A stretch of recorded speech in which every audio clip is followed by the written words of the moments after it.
Hello and welcome back to SAMexpert TV. And today we, as usual, continue talking about Microsoft licensing.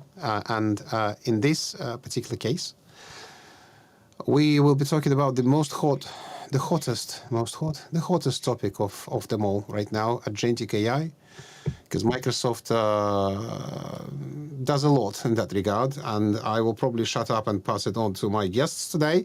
So Daryl, hopefully you know Daryl, he's a partner in SAMexpert as well, and our Chief Negotiation Officer. But most importantly, we have today our guest Jukka Niiranen, who's a pretty well known in his own circles.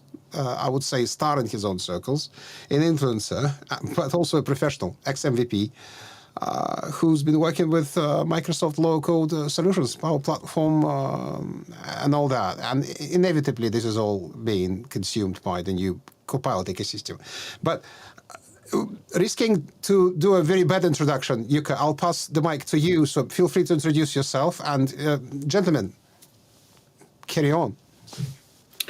Cheers, Sasha. So thanks a lot for having me. And yeah, as introduced, I've been in the Microsoft Business Applications domain for pretty much exactly 20 years now, and starting from the Dynamics side. So I used to be a CRM guy, and I started on the customer side actually. So I didn't jump into being a IT consultant, but that's kind of where then ended up. And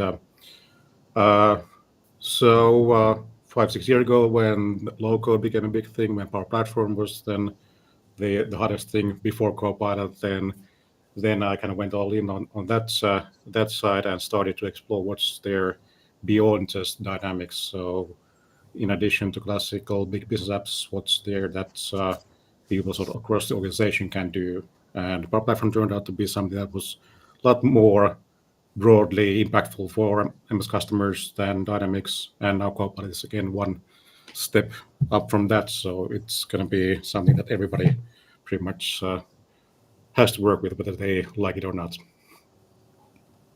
Thank you for that. Yeah, well, and after all this, you now have to deal with Copilot.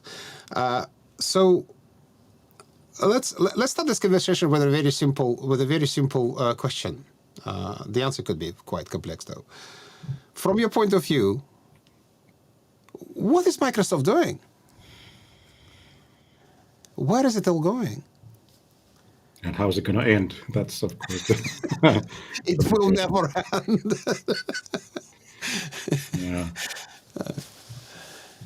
Well, yeah, I mean, we know they were very they took an non-traditional way of approaching the market because they were so early on with the OpenAI partnerships into the LLM boom. And so that's probably been one big reason why the sort of turmoil has been so extensive here, that there's been so much stuff so fast coming and sort of getting revised. So I think they kind of sort of jumped on a bit too early, claiming that they could transform all of their product offering with AI before there was really any sort of plans on what's going to be even the platform story. So we saw these Copilots sidebars or sidecars popping up into every application because that was sort of the mandate from top leadership. I mean, every product has to have a Copilot. Well, then as results, now today, every single product that Microsoft is maintaining or selling, then there is some Copilot feature in there. But then that's hardly going to be like the end state of things. That sort of it was the rushed beginning into showing that you are all in with AI. But then I think that we sort of reached a point where that initial phase is maybe now behind us, and now people are starting to think more specifically about what can AI do. I mean, outside of those existing applications, and then also kind of questioning that is it something that we can really just purchase as a product? Of course, it's not, but that's how it was initially sold, and we've been seeing a big push for Microsoft to like kind of sell the licenses the traditional way, as SKU that they want every seat to have. But AI, on the other hand, is very different. Once you get to the agent world, then it's all about the consumption of resources. It's going to be more like Azure. And there, I think, probably is the biggest sort of like source of questions and confusion in this transition from like paying per seat versus then paying for use and pay as you go models versus then the prepaid and like these sort of upfront agreements. So that's kind of my answer to what's been the sort of what the big AI mess is all about or what caused it. What about Daryl? What's your take on it? So I think that Microsoft didn't really know where they were going at the beginning. Very similar to what you said. They started off understanding that they're going for low code. Low code is going to be the big thing.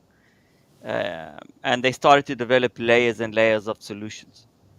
And I think what we're seeing now is well, we're not seeing it yet, but we're starting to see that cohesive revenue approach by Microsoft, because ultimately with Microsoft, at least the way that I always have seen it, yes, they are a tech company, but they are, first of all, they are a licensing company. So even with all the evolution, revolution, whatever you want to call it, of AI and new tech and 365 and Azure and everything that's happening, ultimately, if you look at it really, you look at a narrow business perspective, it's another evolution of their licensing practices. And I'm not getting into the benefits of the tech that I'm going to leave for experts like you, but just from a pure revenue perspective, what we're seeing is, I would say, the emerge of the next wave of licensing metrics, and that's going to be everything we know today. Not going to change, maybe just tweaking it a bit, at least for the next 5 years. But there's a new layer, and that's the AI slash agent slash Copilot slash whatever you want to call it era, where we're going to start hearing more about agent SKUs. I'm not exactly I'm not the prophet here. There's a lot of noise in the market. A lot of people are talking about it, but we are seeing we're going to see very soon agent SKUs. I'm not even sure what they're going to be called. What's the branding around that? It could be Agent for 365 or 365 Agent E9 or F3 or everything sounds really great when you start branding it around the E's and the F's and the E's. But agents are the next generation. So just from that perspective, I totally agree with you, Jukka. We are entering a new era of, well, on one side, new revenue for Microsoft, and for our customers, that's a whole new level of expense coming. So, yeah, that's why we're having this conversation, so people can, so organizations can start preparing for this new age that's coming our way. I want to add something to this. So I was given a link to an article today. Unfortunately, haven't yet read it, but the person who sent it to me, actually Alex, our chief Microsoft analyst, Entra ID accounts are already advertised for agents, which means they almost get human-like treatment in the company directory and security permissions. So what you're saying, Daryl, about potentially having maybe Microsoft, requiring Microsoft 365 licenses for agents, why not? Moving, as you wrote in your article, by the way, Daryl, moving from revenue per person to revenue per agent, I can totally see how Microsoft can do that. So, Jukka, what's your take on that? Yeah, kind of. I've seen the same. The intra-agent IDs being introduced there, and sort of a sidetrack there. So I believe the reason why Microsoft probably is going to be successful in making these AI agents happen is probably not because they're going to be better than OpenAI in like doing the user experiences around it, but they have very good governance controls now in place, thanks to a lot of the stuff that they built over the past 5 years for Power Platform for low code. And so that's something that I can't really see any of the other, existing big players or the newcomers, the AI labs, to like easily ever achieve. So definitely anything that they can then sell as sort of the enterprise seal of approval or guarantee for making sure that agents are going to go run away in your organization, that they are sort of constrained by the licenses and security models, then yes, they'll probably introduce some new products for addressing that, like they've done with the security products. That's been a big new revenue stream for them, which has been, of course, a bit controversial because people think that, well, shouldn't the press be secure by default? Why do I have to buy defenders for everything? But yeah, I kind of foresee that there's going to be room for lots of new products to be launched for that kind of defending against the agentic threats of AI, whichever is going to be like the how they frame it or brand it. It's going to be changing in 1 year time anyway. So don't really care that much about the naming, but definitely a big business and a reason for why the idea of using agents to begin with is going to have credibility in the enterprise. If Microsoft cannot do it, then no one else can. So I see that they could probably also then sort of offer that kind of services to like cover agents from other parties and other technologies that would be then under the sort of Guardian umbrella of what they are, or what the customers are using. That would be kind of a very natural way for them to be sort of positioning themselves as the like closer to the customer, and then allowing people to choose from other vendors who also use the non-Microsoft technology for kind of making agentic work happen. So I want to just carry on that line. You said something very interesting that I haven't thought of, and that is third-party agents, Jukka. So what's going to happen? So it's very obvious when Microsoft comes out. Well, they have their own agents, and they developing it, and then as Microsoft has been, as Microsoft is the enterprise to go to provider, and they've been for the last, I would say, since 2000 plus, they've been the enterprise go-to market ever since they took over Active Directory from Novell, and the whole evolution of Windows NT to Windows, as you know, to today's SQL Server, Office, and it's just evolved. So that's a bit of history for those of us that have been around since back then. Um, and they've been really, really smart over the years to interconnect with other platforms and with other products, and to bring them into their ecosystem, and to capitalize on the revenue from those third parties. And I think it's going to be exactly the same as you mentioned with third party agents. And potentially the way they're going to capitalize is that they need to be managed, these agents. They need to come under the per user or per agent metric in some way, and have security access. So each agent is going to need enter ID, purview, conditional access, analytics, and so on and so on. So you're going to need to manage all that, and now it they might that agent there are going to be agents that might even need access to Office capabilities to manipulate in the back end Excel, SharePoint, access OneNote, access database information. So all those agents, third-party agents, are going to require enterprise licensing. So where Microsoft is coming to like this, almost leveling up on the number of user licenses they can sell.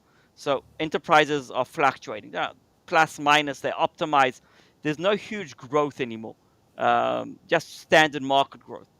Agents is a whole new virtual licensing platform that's never been capitalized on. So you can just foresee that there's going to be growth for Microsoft.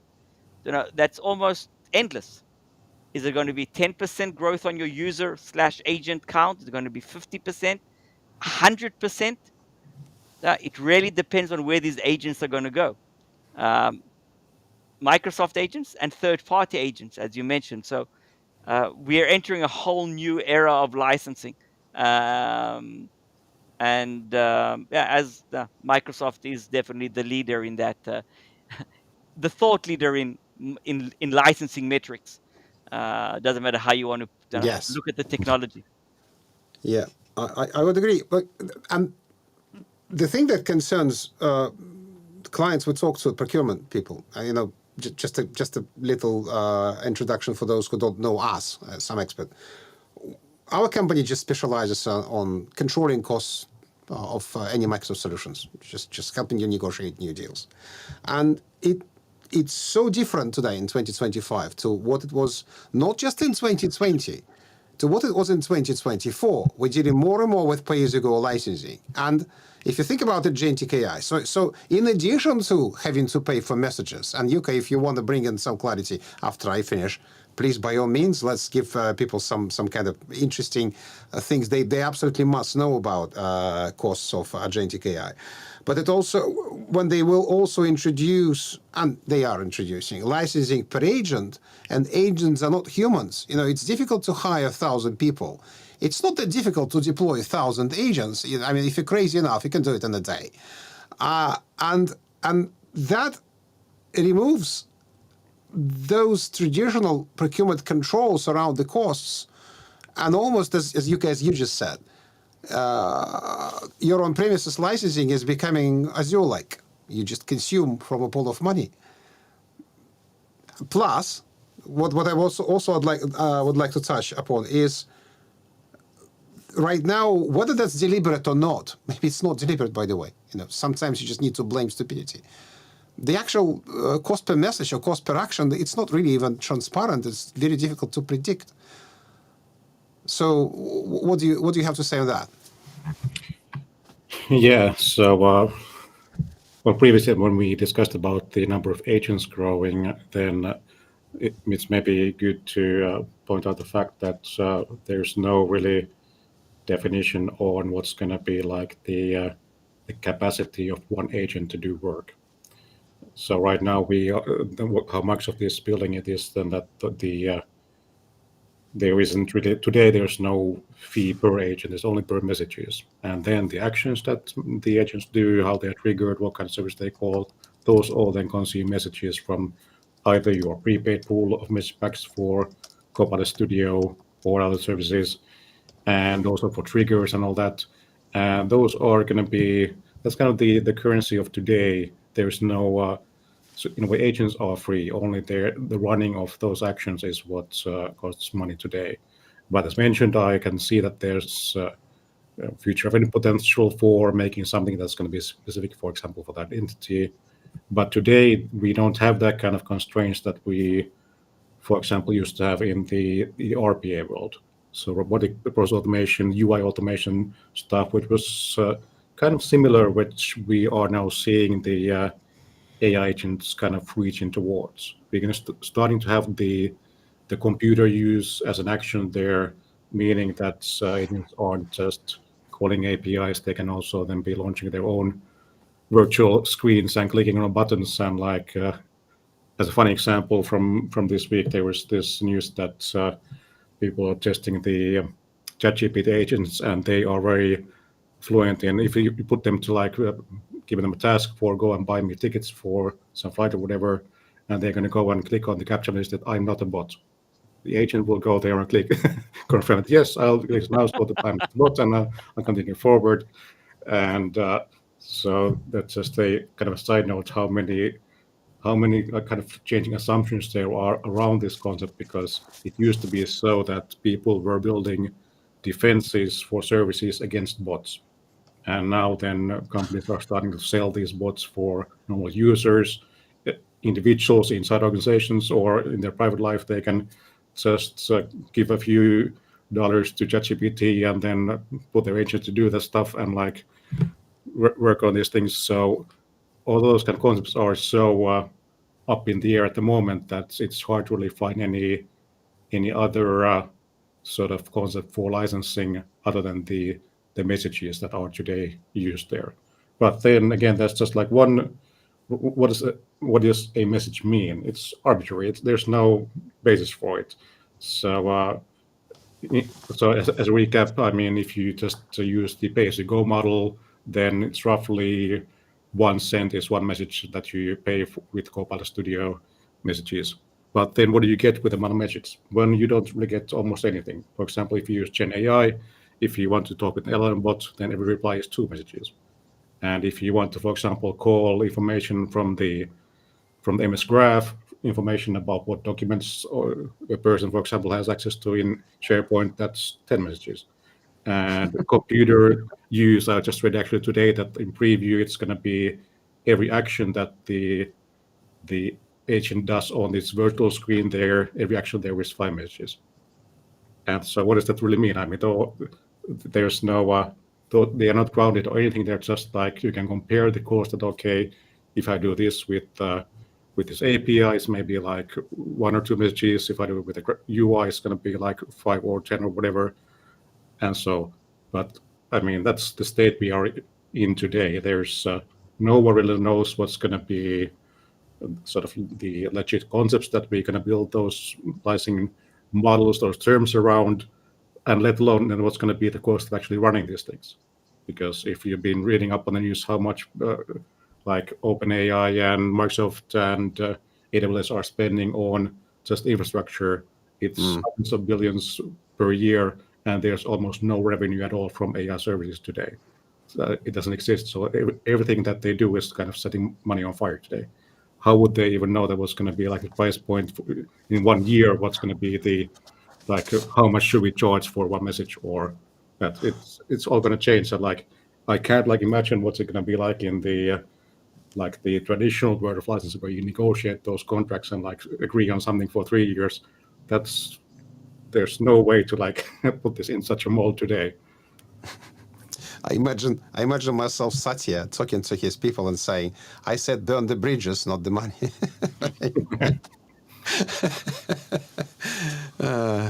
Dario, what's your take? So I think it's going to be, we'll be talking a lot about the business models that are going to be emerging. I think we're going to see a mix of models that, again, I always, I would differentiate between internal enterprise type of licensing for agents and Copilot and AI, and then you've got the external access. So you've got these agents running out there doing things for us in the in the world, as you pointed out, doing actions, ordering food, ordering plane tickets, and just doing multiple actions. That's going to be one type of business model, and that has to be consumption. It's going to be clicks, messages, interactions. I'm not even sure what, and even 1 cent doesn't sound like much, but it accumulates because there's going to be so many interactions until actually your agent actually performs that task. There could be 10, 20, 30, 40. That it could cost you $1, $2 for one interaction because there's so many different stages that agent needs to go through. And the agent decides on how many actions it does. I mean, that's the fun part of it. So how would you even, if you control it, if you script it totally to be repeatable, then it's no longer an AI agent, then it's just automation. It's just automation, exactly. So this is going to be it's actually mind-boggling. How do you actually track this? And then what about if you are a third party and you've developed an agent for a specific task and now you're selling it? Okay, how are you going to make your revenue from it? What's your revenue model? Now it needs to be back to back. If it's based on Microsoft technology, then you need to pay Microsoft royalties, same as like in a ISV royalty agreement that we used to have, or in a service provider license agreement, SPLA, when you're paying to run your infrastructure on Windows and SQL and Office, and then you put a uplift on your cost. Very simple, you're paying for one core of SQL to Microsoft, and then you take the same price and you add 10, 15, 30, 100%. Very easy to track. Now, if you're building a service on an agent and you're selling it to do booking of air tickets, Now you need to make sure that it's like, as you said, how many actions are going to be there, so you can actually pay Microsoft and then bill your customer live, because you're not going to be billing them in a month's time. You're going to be billing them immediately for that action. Going to be a subscription, or could be just a live. You pay per activity. You order a ticket, and then you pay for the part of the ticket might be paid with the agent, or depending on the service you're taking, might be a subscription. So this needs to be back to back. So it needs to be predictable and needs to be live. That's one side of it. And the other side is when we go back to an enterprise organization, that they're going to have agents replacing users ultimately. Then we're going back to maybe a hybrid model that's going to be a agent user license that's going to cover your intra ID and all that stuff, because you need to manage it in Active Directory or somewhere, put security around it. But then Microsoft, as they're doing today, they want to see revenue from the actual activities. And then you're going to be paying for messages, as you said. So you're going to see a hybrid model with I'd almost say, unlimited potential revenue for Microsoft and for third parties that are going to be developing these services. So we are going to see an explosion from a business perspective of agents and AI based services. Um, Exciting on one side, frightening on many other aspects as well. So We have a very interesting suggestion here from Jeff. I think the pricing will be subscription for computing power and levels, not human numbers of agents. It's kind of logical if you look what happened with Fabric. It does make sense. It still requires user licenses, but except for the just regular usage of reports. But yeah, maybe. Why not? That's a very good theory. And by the way, gentlemen, Daryl and Jukka, if you can see the messages in the chat, by all means, you can pick any of the questions and respond to them. For example, this one: as a customer, can I write a bot that engages in endless conversation with an agent and harms the company in terms of cost of for messages? Why not? This looks like a risk. The governance part, which I again think that is going to be the most credible thing that Microsoft can offer there. So the guardrails around protecting those runaway agents. Do they have them today? Well, not really, but they are sort of now launching, for example, limits on how much message capacity you can allocate to an environment where those agents are running. So using the Power Platform environments concepts there. And soon, I think it was actually even during this month. So by end of tomorrow, there should be per agent level capacity as well, so that you can set limits on it and define that, okay, if this burns through this many messages, then it's either going to send warnings or stop. And that's, of course, it's the very minimal baseline that we need there. And it's kind of crazy to assume that people would have started to like use these things in broader scenarios before having any control over the fact that how big a bill can they end up creating based on actions that are partially done autonomously, so decided by the LLM logic there. So that is coming, and I think that there's lots of lessons learned that Microsoft now has from the sort of the low-code phase, so from the Power Apps and Power Automate, that they can now sort of kind of avoid the same mistakes this time around. Especially in licensing wise, it's been a strange ride there on the Power Apps and Power Automate side, because there was some limits and policies announced 2019, and 6 years later we're still waiting for enforcement of those rules. So it's sort of like turned against itself already, that we saw that they cannot actually ever implement those rules. There is going to be rather a new set of rules that's going to be defined for this agentic era. So I think that this time around we're going to see those enforcements and limits a lot sooner than what we saw with just the Power Apps, because now the attention is, all eyes are on AI, whereas before Power Apps was kind of a sort of a bottom-up movement where individual users found a way to build apps without IT support, and then it kind of built up from there.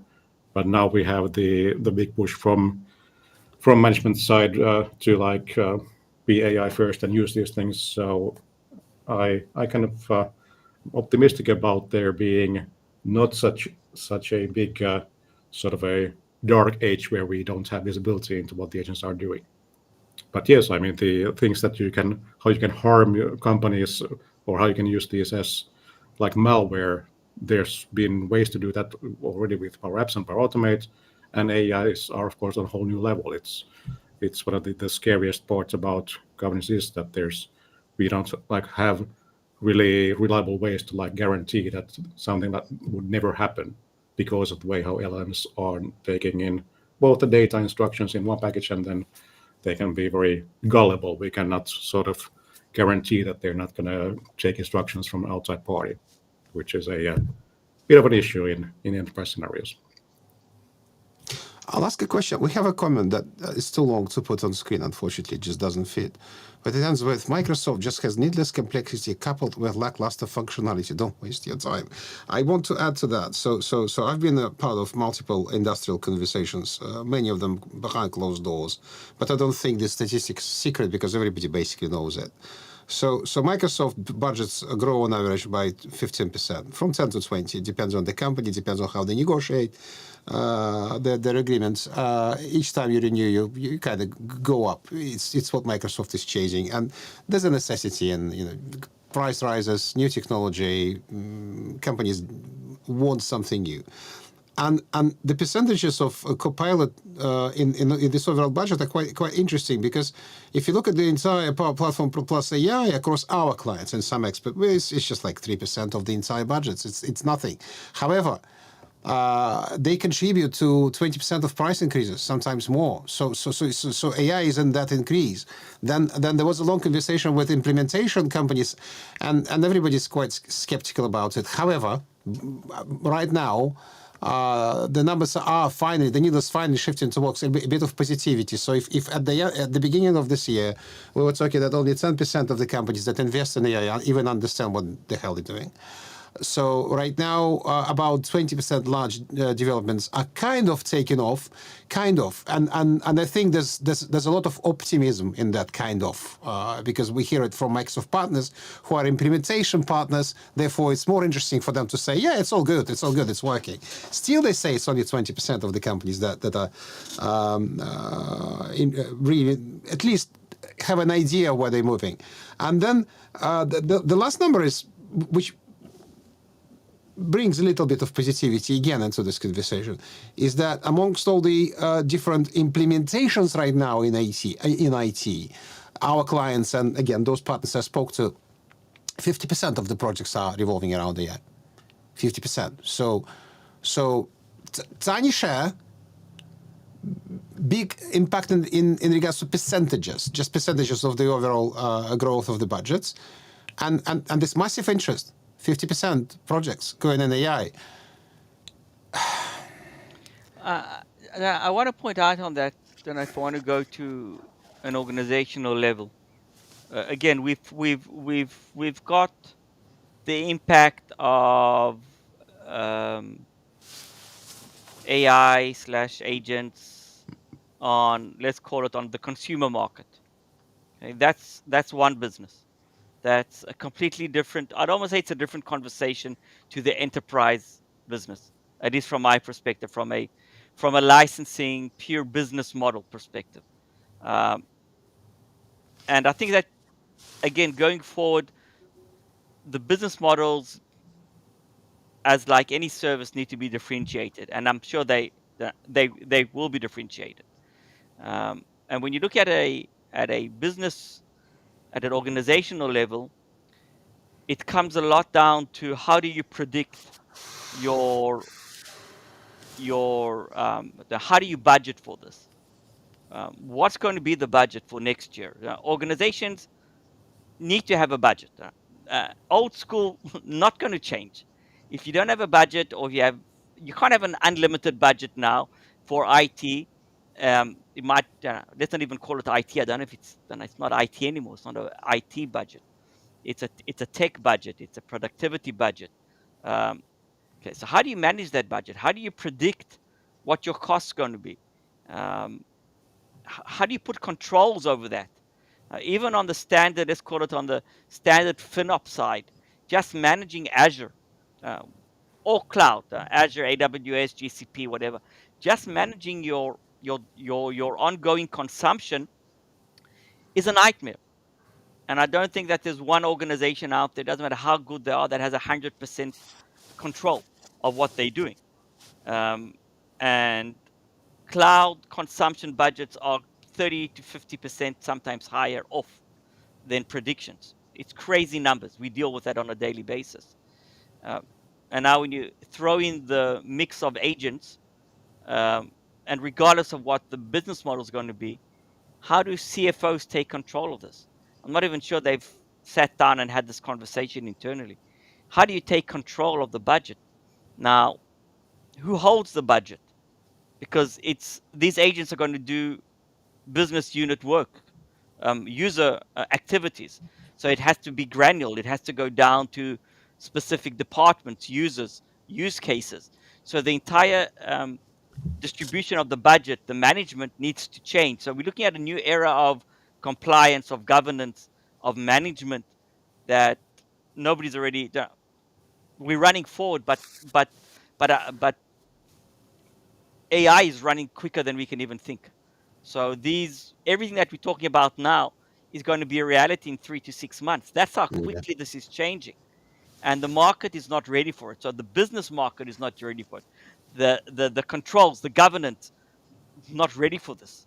And organizations need to just start thinking, okay, we're running after tech and we're running after the next hype. And this is a big hype, one of the biggest there's ever been. But how do we control our costs? I think that I don't know what Jukka, what your thoughts are, but this is going to organizations are going to lose control. Yeah, and so Microsoft, of course, is trying their best to provide information about what the models are, and now launching these estimated tools. But in reality, what you can do with those Copilot Studio estimators today, then you first have to kind of build your agent and then see, okay, how is it actually granularly built to an estimate? Okay, if we were running this in production for X number of runs per day, then what would it cost? But that's kind of like retroactive. You can then sort of only apply that for things where you're only already too invested in making the agent happen. And I see that as the kind of a chicken and egg problem is really real, because especially with AI agents, there's going to be way more compliance requirements before you can launch something into production use, where actually there might not be any human in between the customers there. So how do you even test them so that they are reliable enough that they remain reliable when those models change and all that? So much work is going to go into those agents before you can ever get to, for example, run them for 1 month and see what's going to be the monthly bill. And ultimately, it's the only way to know in reality that's what's even the ballpark here.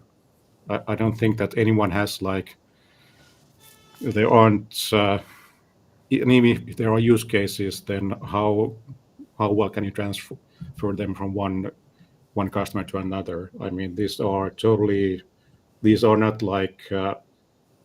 three-layer software like CRM that you can have standard stuff in this company and the other company will have the same thing. This is going to be, it's not a product, it's a platform for doing stuff with agents that are unpredictable and creative. And so, I'd say that there's no way to you can't learn much from any of the stats and reports that are published from other companies. So you have to do the experiment yourself, and only by the first agents do you then actually learn that what's going to be when do we start reaching a point where it goes to a level where it needs actual governance and control, and when it's going to be cheap enough that actually we don't care, you can just run as many as you want, because that can also happen, and people are now sort of preparing for the worst. But I've kind of seen that also in the low code era. So with Power Apps and Power Automate, that very few companies had like a model to, because they were used to like, for example, building custom apps on top of Azure, and there was no per user licensing needed for that stuff. You order custom code, run it on Azure, infra is there, and then that's all you pay for.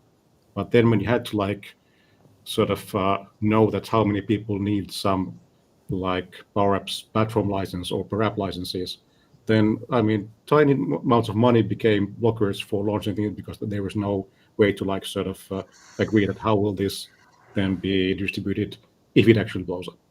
And it was so unlikely that there would be any big cost from it. But I saw it time and time again that these things were not didn't get into production or even promoted by IT because there was the model was missing. Not that it would have been a real risk. So I think that similar kind of issues are present now with AI agents. The difference is that there's this big sort of uh, push from the top for doing stuff with AI, which was kind of missing in low code, which was more bottom up. So maybe it's going to be different this time. Maybe there's going to be less stress around the initial runs for agents, but at some point we're going to get that sort of pain points and those limits. I think what we need to look out for is what Microsoft is really good at, and that is selling first to the C-level. So what happens, what's the way that they've been selling Copilot is they've been selling straight to C-level with all the hype, and there's a lot of hype. And I agree with one of the remarks that somebody from LinkedIn here pointed, huge amount of hype. Nobody understands yet exactly what the business value is, and is the cost actually justified. So Microsoft is selling to C-level. They are basically using FOMO, fear of missing out, like extreme fear of missing out. They're like, your business is not going to survive now if you're not the first one to take thousands of Copilot licenses or like distribute them everywhere and anywhere. You're going to lose your competitive edge, and you just need to be there. And and there's a lot of fear out there of missing out because there's no knowledge. Nobody really has the knowledge of AI. And what we're seeing now is organizations are still purchasing huge numbers, I would say, relatively to their needs, large numbers of licenses without understanding the business case and the usability.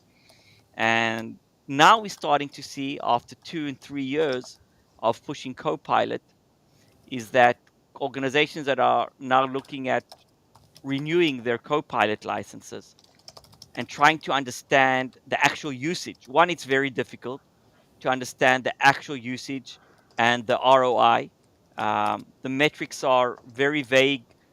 To retrieve the data is not that straightforward. You need Microsoft assistance to actually analyze how Copilot is being used, by whom, for what activities, what are the alternatives out there.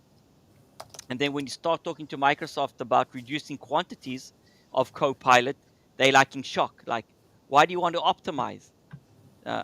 We've never heard of anyone optimizing. Well, guys, nobody's really started to utilize, maximize, and then look at the ROI on this. So yes, we are. We are entering the era of actually looking at, are we seeing the benefits? And yes, we can actually optimize Copilot as well, like any other license. And I think that there is a huge opportunity, again, for businesses to put controls over how many licenses they purchase, who they give those licenses to, monitor carefully the actual benefits. Don't need to rush anything. And no, there's businesses are not going to collapse tomorrow morning because you didn't provide 30, 40, 50% of your workforce Copilot, where maybe simple chat Copilot is enough, or some third-party specific solution for better writing emails, because that's what most people are doing with Copilot, or summarizing meetings. So look at the best in practice solutions. Look at the business model behind that. Make sure that you can quantify what your costs are going to look like, and make sure they don't get out of control before you jump in full blown and let's just run because there's a fear of missing out. So it's it's a lot about our. I don't want to just leave everyone with the with the thought about education.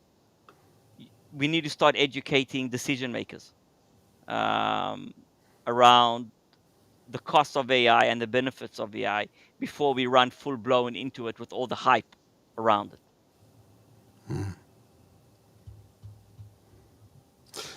Makes perfect sense, Daryl. Makes perfect sense. Gentlemen, thank you very much for today's conversation. I think we could continue. we could, I think, talk for more 2-3 more hours. And yeah, let's pin something in our calendars, and we will obviously announce it on LinkedIn and YouTube. We actually have a conversation just with Daryl on this topic in I think beginning of September. I need to check the again. We'll announce it. I need to check the schedule. If you're just interested in the whole topic of Microsoft, where Microsoft is going, and cost control agreements, then we run live events every Wednesday on our LinkedIn and on our YouTube channel. Most of you today are on LinkedIn, I can see, the majority of you. So please follow our company, SAMexpert, and my and Daryl's accounts, because we sometimes do private events. And we hope to see you there. And again, big thanks to our friend Jukka Niiranen from Niiranen Consultancy, based in Finland. Does his amazing job automating business processes. So yeah, Jukka, thank you. Daryl, thank you. Fantastic insights from the business side of things, as usual. And everyone on the call and off the call, watching, have a great rest of the week. And yeah, all the best in your Microsoft-related journey. Thanks a lot. Thank you, everyone. Thank you. Thank you.